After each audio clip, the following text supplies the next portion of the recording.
Hello, everybody. We are in for another great segment of what we're calling Living the Dream. We've been doing this all summer with softball players across the country, and we are joined by another special guest. You might know her from the University of Tennessee. She might be a hometown hero for you, but wherever you know her from, it's Mckenna Gibson. Mckenna, widely known as Boo, by the way. Mckenna, thank you so much for taking the time to join us today. Yeah, of course. Thanks for having me. So you have been able to do a lot of amazing things in your softball career already, but before we talk about all that fun stuff, I want to take you back to the beginning, take you back to picking up the sport, some of your earliest memories with softball, and what made you kind of fall in love with it. Yeah, so how I really started, my dad, I'm from a big baseball, softball family. My parents both played baseball and softball. My dad was doing lessons for a long time after he stopped playing, and I was with him. He was doing like pitching lessons, and I was 4 years old, and I saw another girl in their facility doing pitching lessons for softball, and I was like, that's what I want to do. And so dad said, for your sixth birthday, we'll get you a glove and we'll start like practicing with you. And so from then on, it was just like work, work, work. And then I played t-ball for a while. I played baseball for a year because I'm the only girl in my family, so my parents didn't really know anything about softball. And then finally, like someone from the softball program of my little rec ball league had like contacted my parents. It's like, you need to get her into this. So then I started rec ball, and then that's kind of just took off from there. Was in travel ball, and it got pretty competitive like early on, especially with recruiting at the time. Obviously, before the whole rule change and everything for high schoolers, but um, just got really competitive and was having schools reach out to me super early, and the travel ball loved it, but it's a grind. And if you really know that you want to play college softball like I did, then like you're willing to put in any work for it. Um, but yeah, so it's been a long ride, but I mean, I can't imagine my life outside of softball. So I'm just very thankful for being able to pick it up super early. But yeah. When we hear all these players talk about the start of their journey, most of them have the common denominator of their father, getting them into the sport. Dad coaches in softball, huge role models. Talk about that relationship and bringing him into the softball fold, as you said, because your family was big in baseball and they had to kind of learn softball. So what was it like seeing your dad and your family kind of start to learn the sport with you too? Yeah, it was cool. Dad was always he was my coach up until I got to 14s. So that's how we really bonded. Like we connected so well, obviously with probably any other athlete with their parents. Like you butt heads a lot, and the car rides home from bad games are not fun. But it was just nice to like have someone that I can trust kind of walk me through the sport and teach me. And like we're the same person when it comes to sports. Like we think the same. So he kind of understood what I needed to do and told me in ways that I understood, especially early on. And so it was really cool to have him kind of just be that support. And obviously now he's not coaching, so it's cool to even have him now as just a dad in the stands. When was the transition for you between softball, something you're just doing like you like it, you're fun, you're having fun, to this is something I really want to work hard at. This is something I want to play in college. Like I have to put a lot of time into the sport. When did that transition kind of start for you? Um, I would probably say like when I was 11 or 12, like I was playing in our travel tournaments. And once I've actually, it was probably around like 13, 12 or 13, when some of my travel coaches were telling me like, hey, like these coaches are going to want to see you, or like you got potential to play in college. And that's where it kind of like opened my eyes of like, all right, like I can take this far. And I was already, as an athlete, you work your butt off either way, but it was just kind of another realization for me, and just being able to take it to that next step and realize like, okay, if this is my end goal, then I'm willing to do and work as much as I can to get to that end goal. So it was probably earlier than what most Mhm. softball players feel now just because of the rule change and like the whole recruiting process. But I think even from an early age, like you fall in love with the sport and you just have so much fun with it that you do want to end up playing it forever. And because there is college softball, that's like anyone's end goal. So it was early, but it was just a long journey and it was a long process. But yeah, I love it. Let's talk about your recruiting process. Like you said, probably a lot different than what people are going for now, but I think some of the similarities are still the same. You still have the stress of trying to, map out where you want to go and try to figure out what you're looking for, and then, falling in love with your home, falling in love Mhm. with where you end up going. What was the recruiting process like for you? What are some things that stuck out as things that you went through that you think are pillars in your journey? Yeah, so like I said, I was kind of having like college coaches' interests from an early age. And honestly, that was kind of scary because at the time I didn't even know where I was going to high school and trying to figure out where I wanted to go to college. That was just a completely different level that I was not ready for. But as I got older and just really like the recruiting process got serious, I made it like a point to email at least 50 coaches, like whether it was from random schools that I wasn't even interested in, but just sending out those emails to coaches to get them to your showcases or your tournaments or whatever it is, just so you get like on their radar almost. Um, so that was a big thing. And just reaching out, like I never had to do these, highlight videos or like these recruiting videos, but also going to like camps and stuff. I went to a lot of on deck camps and just other, unofficial visits or just like camps for other schools just to get on those coaches' radars. It doesn't have to be like a serious, like, oh, I want to go here. But if you just put yourself out there in front of those coaches and show that confidence and just be able to play hard in front of those coaches, it'll make a world of a difference.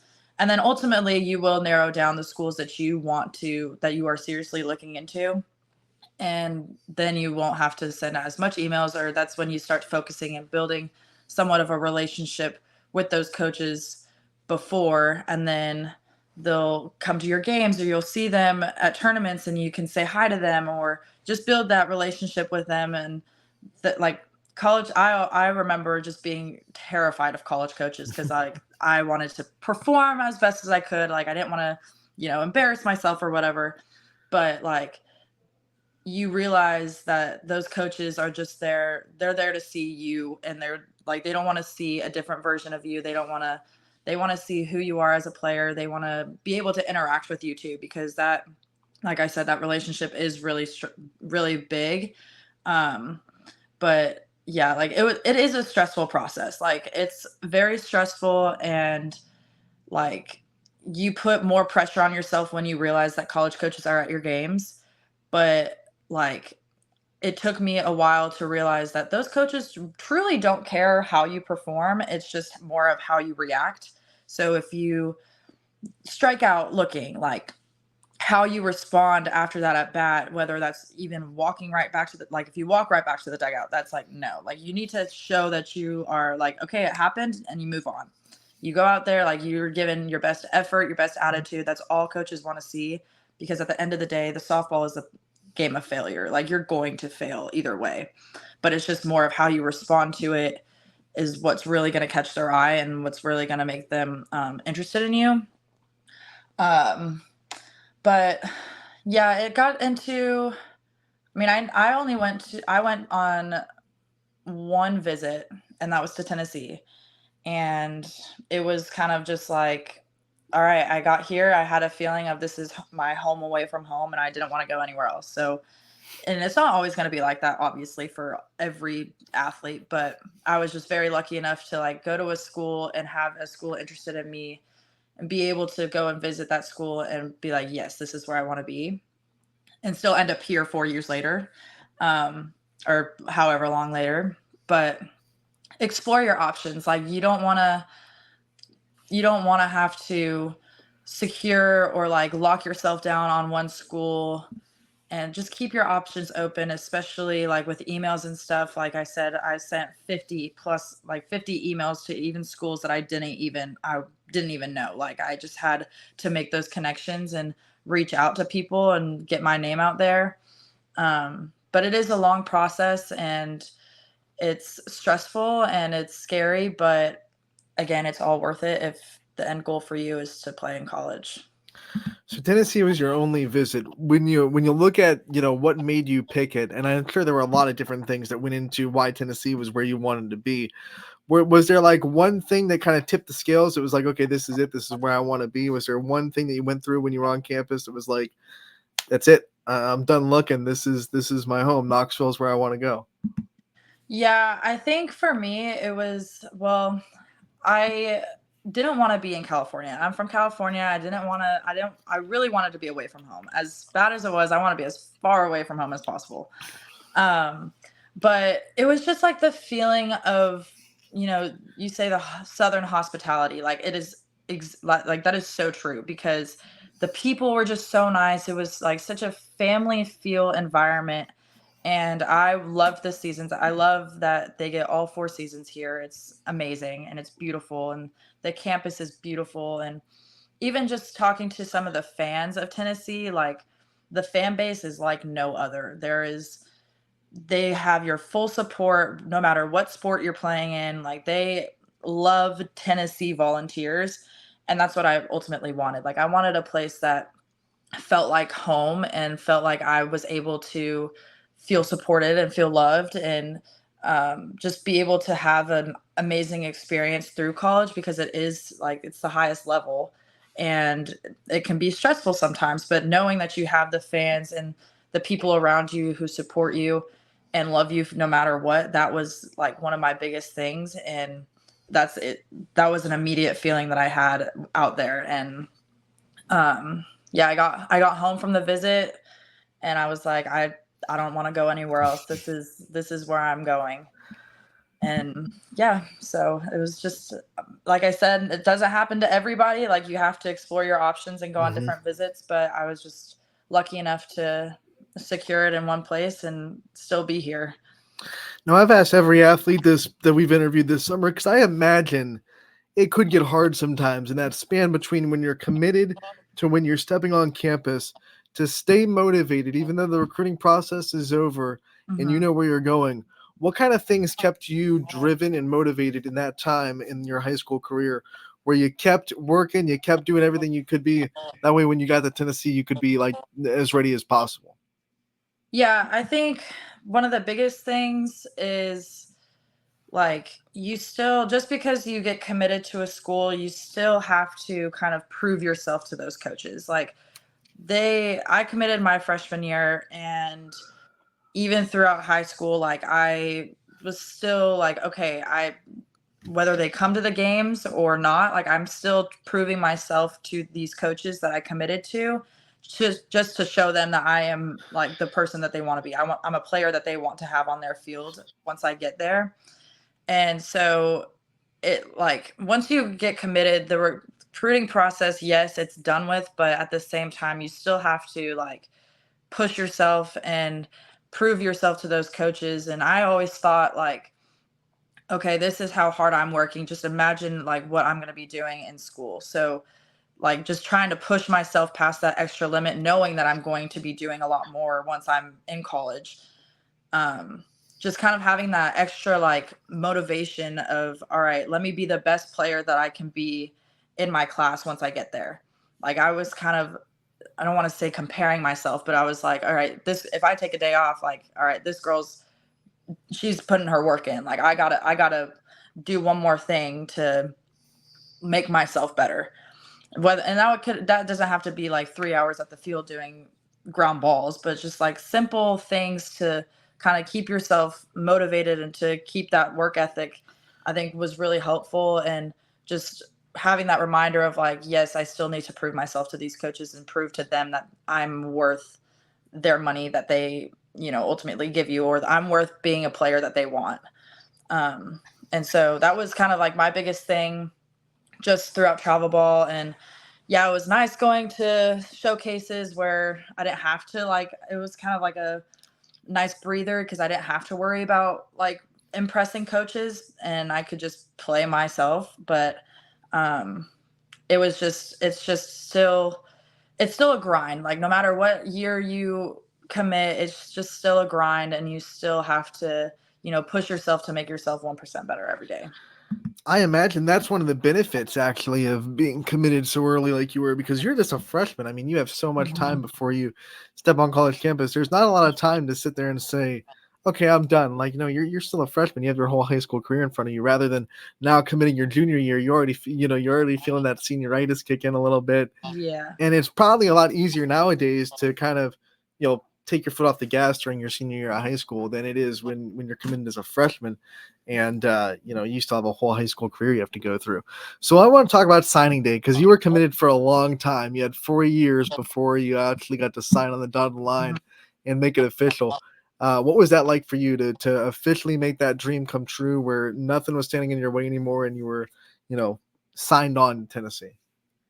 It was amazing.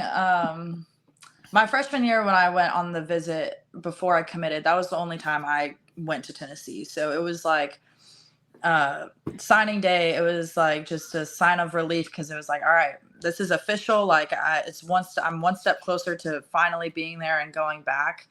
And it's just an exciting day because and you realize that all of the work and time that you put in to get to that point of recruitment and to be committed and to sign to a college, like that all has paid off. And just being able to sign those little pieces of paper has just meant the world. And just having all my family support and one of my other teammates that I was committed with, we both signed together. And so it was just a great feeling, and just knowing that all the work that I had put in time has paid off, and that it was worth it. What was your welcome to college softball moment, where you're on campus and then you really quickly realize, like, this is a whole new world? Uh, I think there's probably many that I could say, but I think more of just the schedule and realizing time management, because you are doing a lot. And I always joke about this with like some of my friends now, that in high school we were, in school from 8 a.m. to 3 p.m. and then we went home and had lunch, or we would eat and then go to high school practice, and then high school practice after, and you have travel practice after that. Like you're go, go, go all day. And that's the same with college too, but it's like I have morning workouts, and then I would have 3 classes and then practice and then go home by 6. So it's just and it's more of just like a time management thing, because everything is so like scheduled and figuring out what to do. Um, that was kind of one of the biggest things. And like just navigating yourself through college too, like figuring out where your classes are, trying to fit in with people, meeting new people, and just adjusting to the whole new lifestyle, because it is a lot different. But thankfully I did have one of my hometown like best friends, she committed with me, so it was just nice to have her just as a little piece of home too. But a big like college moment was just realizing like how much time I had and how tired I would be, because we did have those morning workouts, and because California is 3 hours behind. So when our 6:30 weights, I have to get up at like 5:50. That's 2:50 in the morning in California. So it was a big adjustment overall. But you definitely learn to get into a routine pretty quickly, just because you have all your teammates that are doing it with you, and you just kind of get into like a schedule of what your days are going to look like. Um, but yeah, it was just ultimately just the time management and figuring out like life and who you're going to be on your own too, and figuring out how you want to be independent and in what ways you're going to be independent was kind of just like a big challenge for me in figuring out who I was. How did you handle the mental strain of the softball getting so much better? And I'm sure your failure rate getting a little bit more your freshman year, and the coaching being so much more, just expecting so much more of you than I'm sure you were used to. How do you handle going through all that mentally? Honestly, it was a challenge.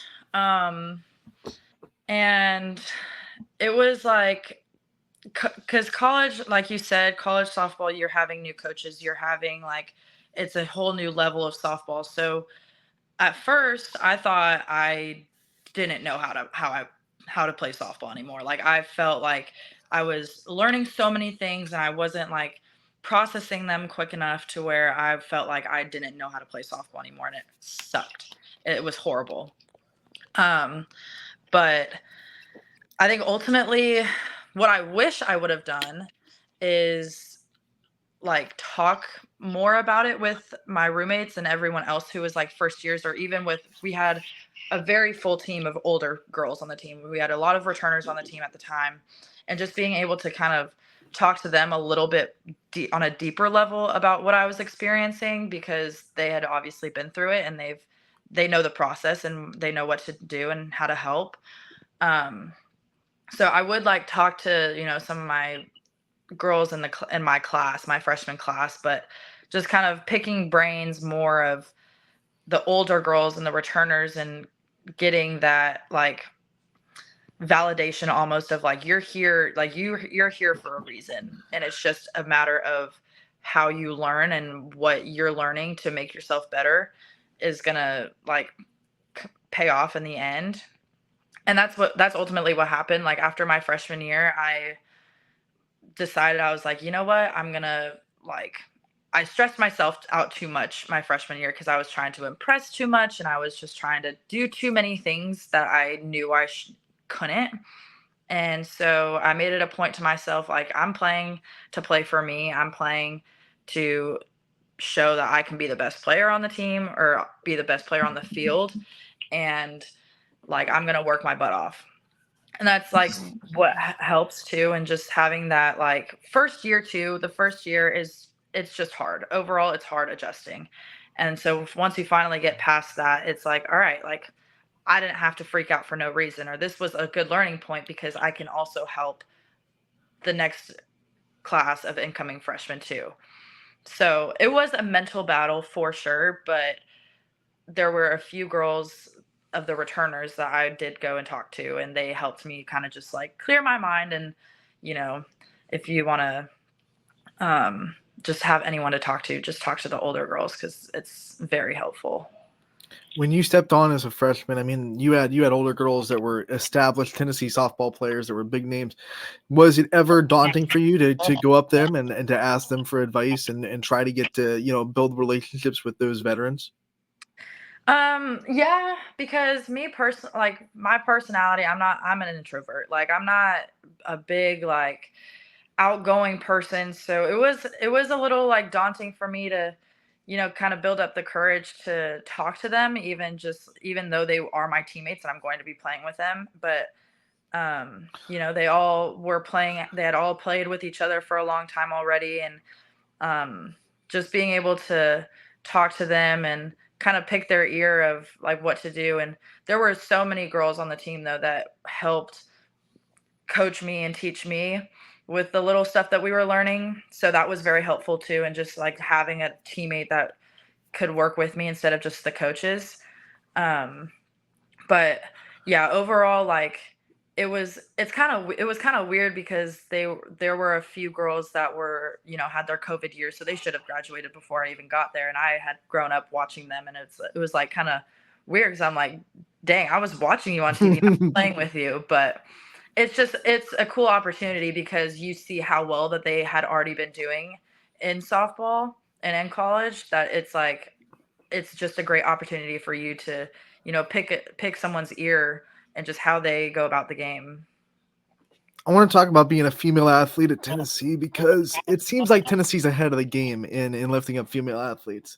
Because everything that Pat Summitt did for women's basketball at Tennessee, you go to Tennessee, it's not hard to find Lady Vol apparel. They have their own stores for Lady Vol softball.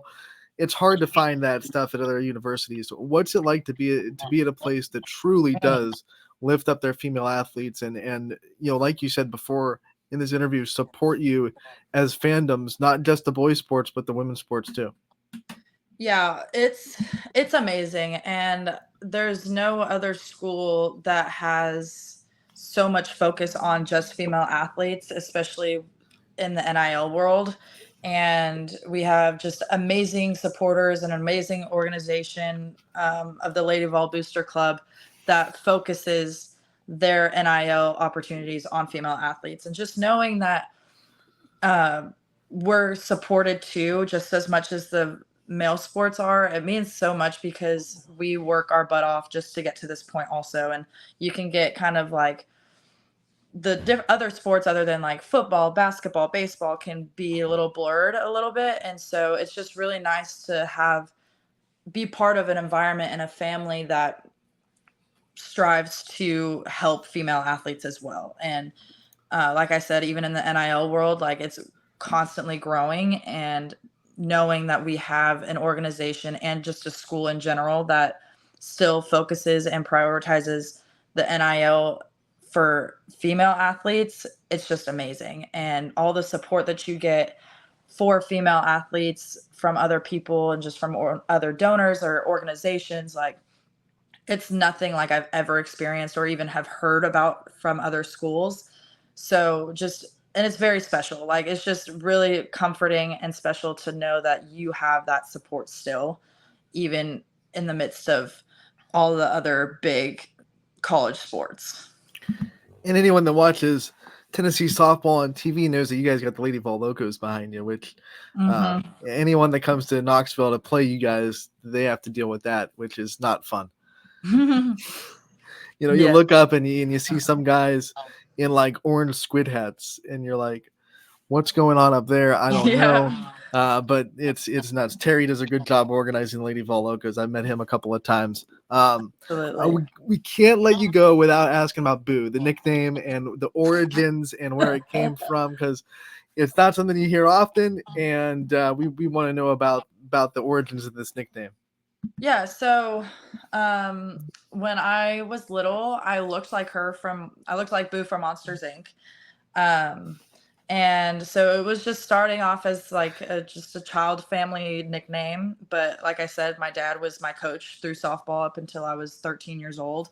So it kind of got brought into the softball world, and from there it just escalated and everybody started calling me it. And even like the first time I met Karen, she called me Boo, and I was like, wow, okay, like this is cool. um so yeah, it's special because like everyone, it's just like everyone knows my nickname. Everyone Mhm. like refers to me as Boo, and it's like it's kind of weird if a fan comes up to me or like I have to introduce myself as my real name and they're like, "Oh, you play Boo? softball?" I'm like, "Yeah." I'm like, they're like, "What number are you?" 24. Oh, oh, you're Boo. Okay.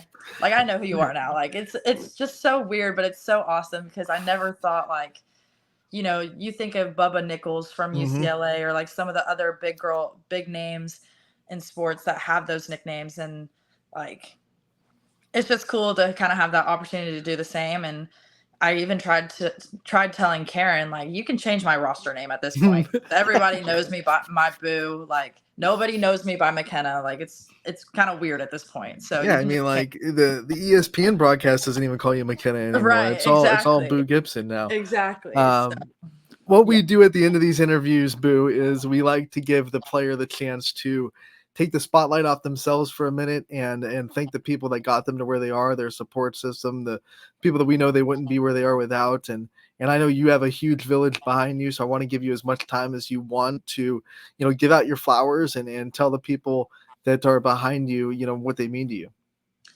Yeah, well, I definitely wouldn't be here without my family, all the time and money and early mornings that they've sacrificed, and just being able to help me make my dreams come true. Like I would not be here without my family.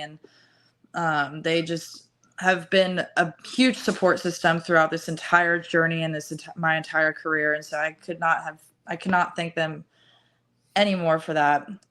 Same with my college, like my travel coaches. Um, I got to a point in like softball where it was like I moved teams, and so I just like my Mercado coaches. I love y'all. Like, you guys have pushed me to be the best player I can be and to get me ready for college. And yes, it was hard a lot of the times. Like, I'm so thankful to be able to go through that experience and to push myself knowing that I'm going to be there in college. My friends and family that or my friends that support me, like, I know with softball you have to sacrifice a lot, and that's including social time, and just knowing that I still have friends that have stuck around for a long time and just have supported me throughout this entire journey. Love y'all. Like, you guys are amazing, and I'm so thankful to have y'all in my life. And my teammates, my coaches, you guys are my family, my best friends. You guys make me the best versions of myself, and you push me to be the best version of myself. And I love, getting to learn from each other and learning from coaches.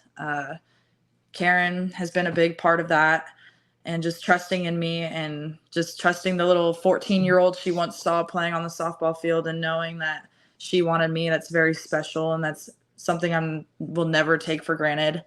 And just the lessons that she's taught me outside of softball, and just the life lessons that she teaches, just being strong and knowing how to be independent as a woman in the world, and knowing that, yes, softball does end, and that you still have so many qualities to bring out in the real world. And there's been so many leadership opportunities that I've been given from Karen, and I'm so, so thankful for all of that, because it has changed me tremendously, and I could never see myself in another situation than this. And yeah, just my teammates, you guys push me to be the best, and I love being able to be by your side and to be playing with you guys on the field. There's no other group of girls that I want to play on the field with. So I'm just very thankful for this opportunity, and just very thankful to have one more year to grind out and to have the best time, and just, leave it all on the field. So as we wrap this up with one last piece of advice for the players that are striving to be where you've gotten yourself, give us one thing that you know now about being a college athlete that you wish you would have known before you stepped on campus at Tennessee. Uh, I wish I knew that my identity doesn't come from softball. Like, coming to like, throughout my entire career, my identity was softball, and coming to college, I still kind of felt that way, especially after my freshman year. But then I soon started to grow in my faith and Christianity, and just kind of figuring out who I want to be outside of softball, because it does end. So just being able to find happiness outside of the sport, because it is a very mental battle and a mental game as it is, about performance or just anything in general. So just being able to find time for yourself on an off day, or just giving yourself some grace on how much work and how much time you're putting into the sport, and just knowing that your identity is not through the sport. Your worth is not through the sport. You are so much more than a softball player. You have so much life ahead of you outside of it. Like, give yourself so much grace and trust the process. Like, it is going to be an up and down roller coaster battle, but you just stay strong, stay positive, trust in yourself, trust in the preparation that you do, and you guys will be set. Mckenna, thank you so much for taking the time to join us and telling us about your journey and your story. We appreciate it. Good luck in your final season at Tennessee. We're hoping for a Thank third you. straight SEC championship. You know that. And we look forward to talking to you real soon. Awesome. Thank you so much.